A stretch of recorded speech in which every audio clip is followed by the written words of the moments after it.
All right. Okay, so chiaroscuro. Chiaroscuro is a Italian word, and that word means an effect of contrasted light and shadow created by light falling unevenly or from a particular direction on something. Okay, so if you guys look at these pictures up here, this is actually a drawing, okay, showing chiaroscuro effects. All right. So when you see extreme darks and extreme lights together, and almost like no medium, like when we're looking in here right now, we're in the medium range as far as lighting, and so unless we go back in the corner in the closet, there's almost no extreme darks in here. Maybe underneath something. So a lot of it has to do with point of view, okay, but it mostly has to do with lighting. So look at these examples up here. This elephant foot, okay. You see this highlight right here, and then all back here is black. Well, we know that it is not black back here, but the only information we get are the highlights, right? The light falls from which direction. Can you guys tell which direction the light is coming from on this elephant paw? Right. SB. Can you tell which direction the light is shining from on the elephant's paw?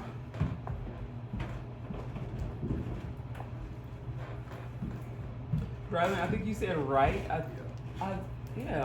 Probably. I'm gonna have to agree. Maybe upper right, like this. Yeah, Okay. it's coming down. You can it's more on like the top, so which is leaning to the right a little bit, and then well, I guess it's left, but yeah. Yes. I kind of see it from the bottom right, and kind of just see everything else is black except that bottom right corner. Ash, you said you see it from the bottom right? Yeah. Okay, let me tell you why it's not from the bottom right. Okay. Because if it's coming from the bottom, okay, you would see some of his foot, right? So the way light bends around things. So even if it's right here, it doesn't have to be shining from underneath. So this part right here, there would be some light, some type of reflection here, right? Yeah. Okay. Now this one is a little harder. You guys know what this is? It's like a walkway. Yeah. A glass walkway. First of all, this is some beautiful architecture. I'm a nerd. I love architecture. I really like looking at buildings as a form of artwork. Oops. Go back. Okay. Now where's the light coming from? If you pay attention, you can actually see where the light's coming from. Yeah, right where the sun is. Right Can I here. point at it? Yes, you can if you want. I have a pointer somewhere. There. Exactly.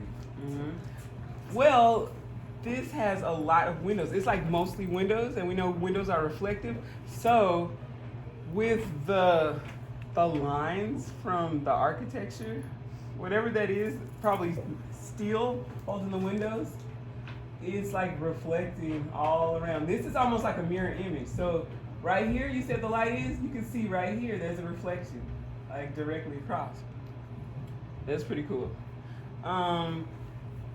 So far, we've only been looking at black and white. This one actually is probably not black and white, but it looks black and white. This one is a stairway. I mean, I love this picture. So see the bright red light? So when we think of light, we're mostly thinking of white light, but we have two different colors of light. We have like no white light. So you see the green here, and you see the red. Can anybody tell where the red is coming from? The red light? At the top of the stairs. I have no idea actually. But right here, It's coming from the sun. you think it's coming from the sign? Well, the sign is yellow, but maybe there's red behind the sign. Yeah, maybe it's coming from there.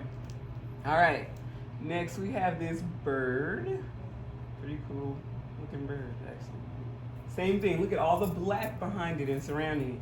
But we fully see his feathers and his beak. Now, a bird is not a very reflective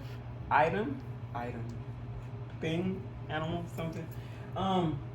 So you're not going to see, unless it has really oily feathers, you're not going to see that really high highlight of a reflection. Maybe a different animal, like a fish or something with smoother skin, you would see it. But we can tell that all this is really bright and the rest is really dark. Same thing with this one, just like up here. All right. Who can tell me what chiaroscuro means? Oh, I need to get out my prizes and candy. I got some new prizes, guys. Yes, Ash. Churro is the word for It probably is Latin. You were gonna say Latin, right? Latin.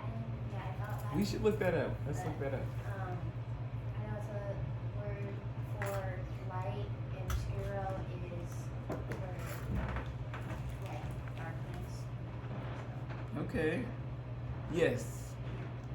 I'm trying to see if this is Latin. Yeah, It's Latin and Italian, which makes sense since this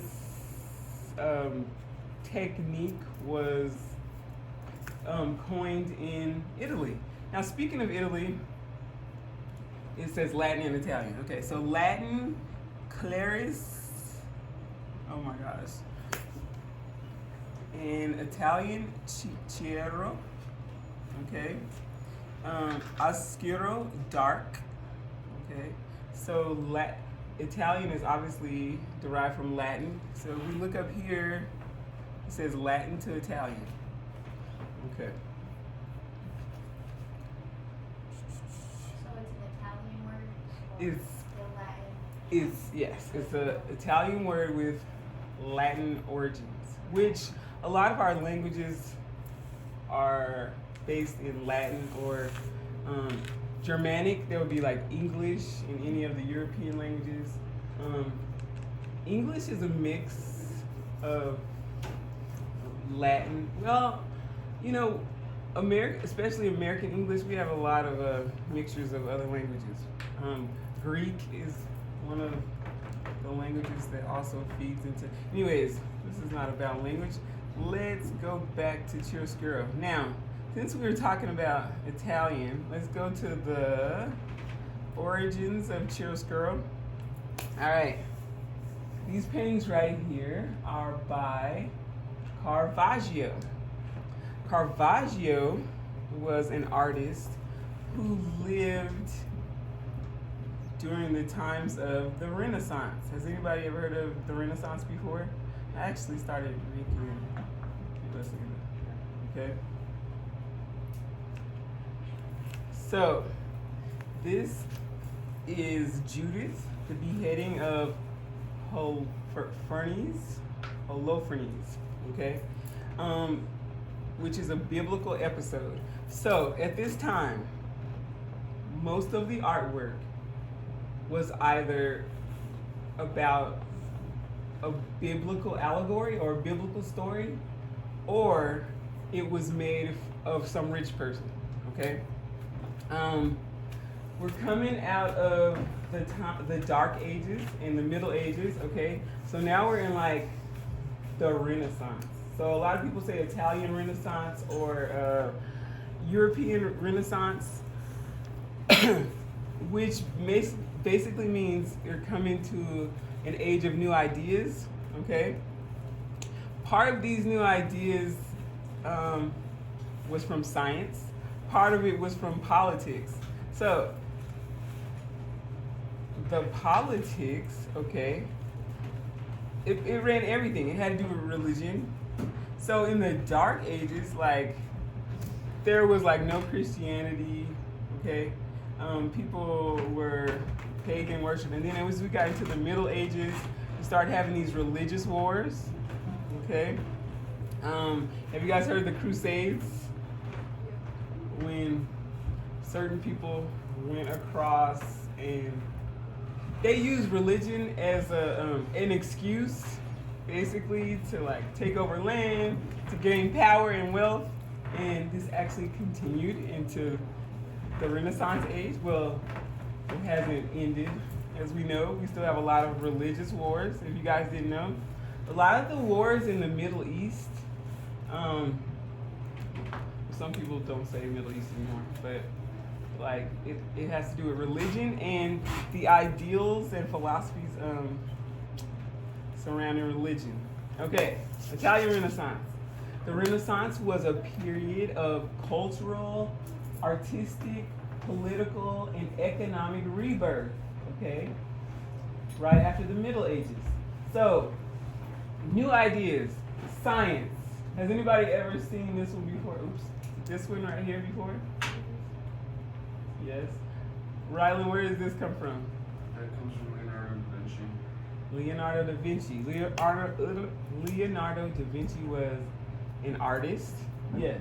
But he was so much more than an artist. Artist, inventor, genius. Wasn't he also a philosopher? Astronomer, philosopher. Who said that? Kira? Yes. Hey Nikita, can you turn that hot gun off?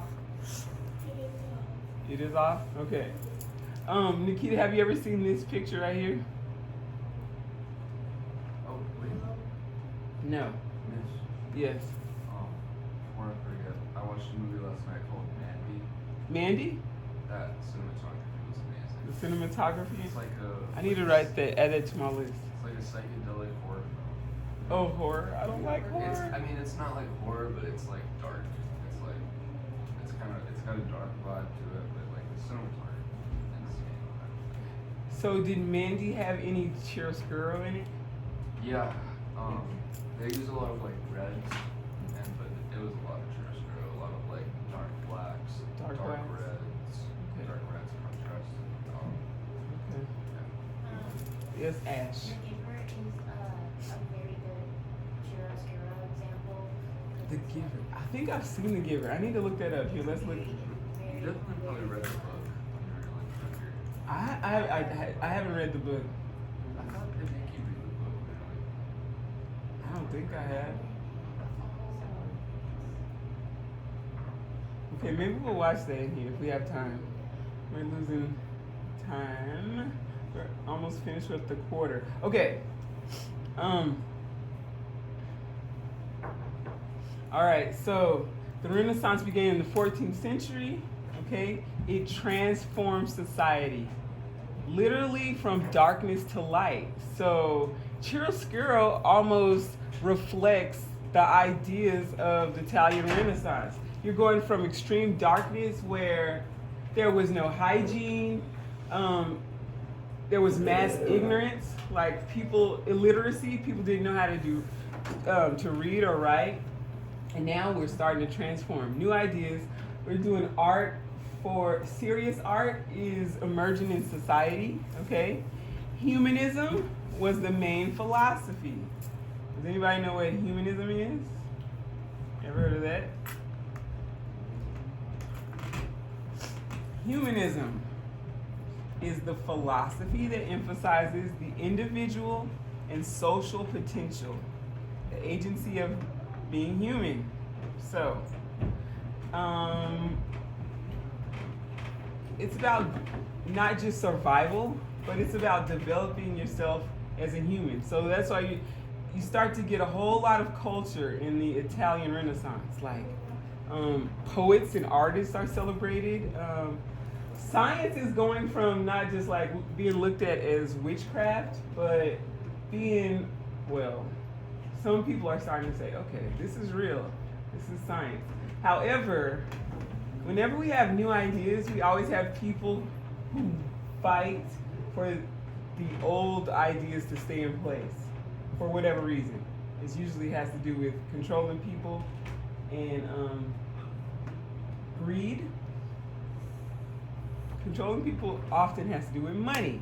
Speaking of money, let's talk about the Medici family. The Medici family, they were huge during this time, during this movement, I guess you can call it.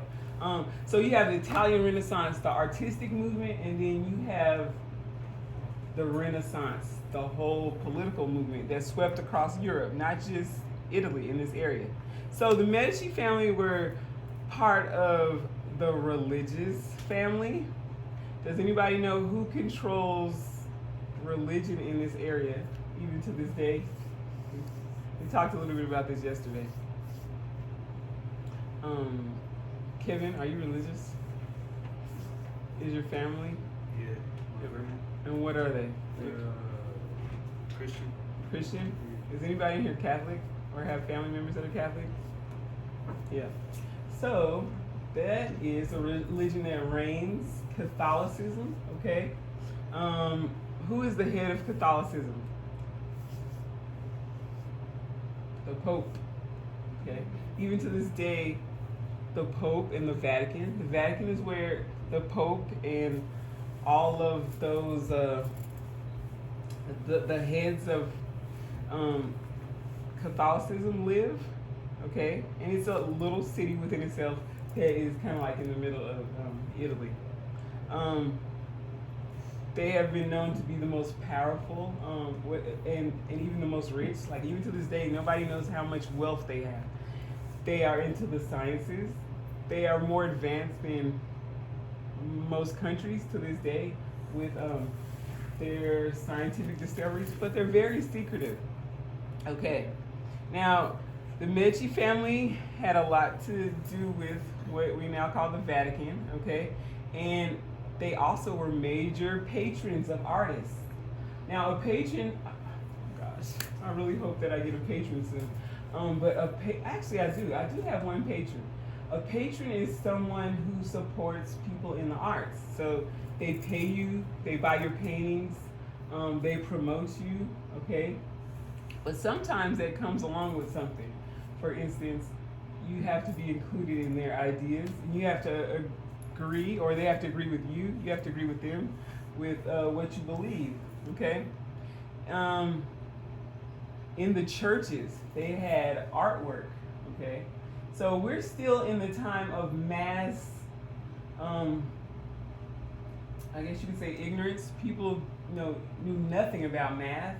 They barely knew how to read. If they knew how to read well or do math, it's because they were rich, okay, or probably religious, right? The religious people went to schools.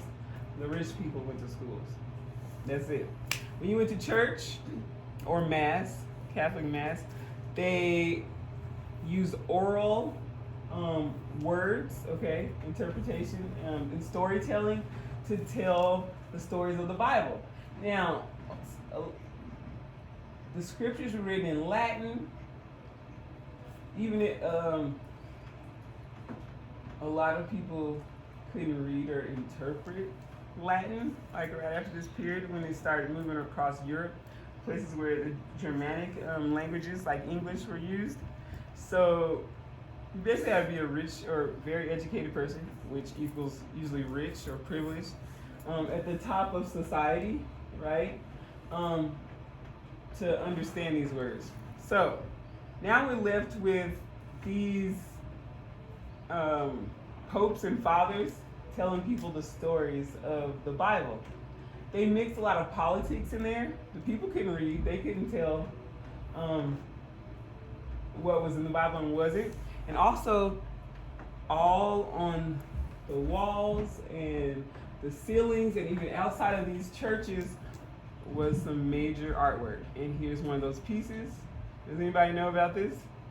This is, can you guys guess who these two people are? SPD know? Has anybody ever seen this before? Mm-hmm. Yes. Okay. Isn't that one supposed to represent God? This is God, okay? And these are cherubs, angels, which is very funny. We always see angels and cherubs as these little fat babies, or these tall beings with wings. Well, like true angels in the Bible are like big eyes with wings. cherubim. So these little fat babies, which we call cherubs, short for cherubim, look nothing like this. If you read the descriptions in the Bible, they're actually seem like some kind of weird aliens. Yeah, they're meant to scare demons off. Yeah, they're. I don't. I don't understand. So we only know from our frame of view what that is, but yeah, they had lots of things coming from them. Like one eye, they spun around. And then you had the like guardian angels, which were seen as these really huge, tall beings that looked like men that reflected light. But there's not much reference of them actually having wings. Okay, so here's God reaching out, and this is Adam. Okay, so this is one of those religious paintings, and this one is by Michaelango. So this one has a lot of story behind it, and wait, what do you call it when there's like a weird story behind something? Lore? Oh my gosh, I can't think of the word. It's usually conspiracy theory behind it. Okay, so let me look this up again. Oh no, I found it yesterday. What did I do with that picture? Oh, here we go. All right, so people saw this as a hidden message, right? So they said this was supposed to be the image of the human brain. Now remember how we talked about a lot of these artists were geniuses, or they were much more than artists. They were scientists. They cut up bodies. They studied bodies. They did all kinds of experiments. So this would make a lot of sense that the creation of Adam in the Sistine Chapel by Michaelangelo was also putting the image of the human brain in there. And especially if this is God, right? We're made in God's image. And here's his brain. Here, he's almost pointing towards Adam and like, while he's creating him, okay? Sistine Chapel. Let me show you guys what the Sistine Chapel looks like. Chapel. There are so many artworks in the Sistine Chapel. All right, this is the ceiling. All right, can I make this bigger? Oh, I can't. So, right here is that painting. So imagine how big this is, the ceiling. Okay, this is the atrium, which is the front of it. Okay, and also imagine having to paint like this. Okay, now Michelangelo, speaking of science, he was one of the first people known for using projection. He had many people working for him, and they had some kind of light. And so this is where we are with projection right now. Technology, right? We have a very crystal clear picture that can be projected. So he would do his sketches, and they had these devices where they would project up here. It had to do with candles. So these people were like real geniuses. Okay. Oh, there it is. All right. Who can tell me what the Italian Renaissance was? I might call on you, or you can. Oh, the height of the Renaissance was called High Renaissance. That's when they really developed all their ideas, and people had more freedom to do what they believed in these new philosophies and in literature, philosophy, and art. So this happened between a 300-year period, from the 14th century to the 17th century. And you will see a whole lot of classic artworks during that time. Yes, Kira? Was it one piece of artwork from the Italian Renaissance, the Mona Lisa? Mona Lisa, yes ma'am. Mona Lisa. Let's check when the Mona Lisa was created. And we just mentioned the person who made the Mona Lisa. That was Leonardo da Vinci, 1503. Just a second. Yes. So there's the Mona Lisa.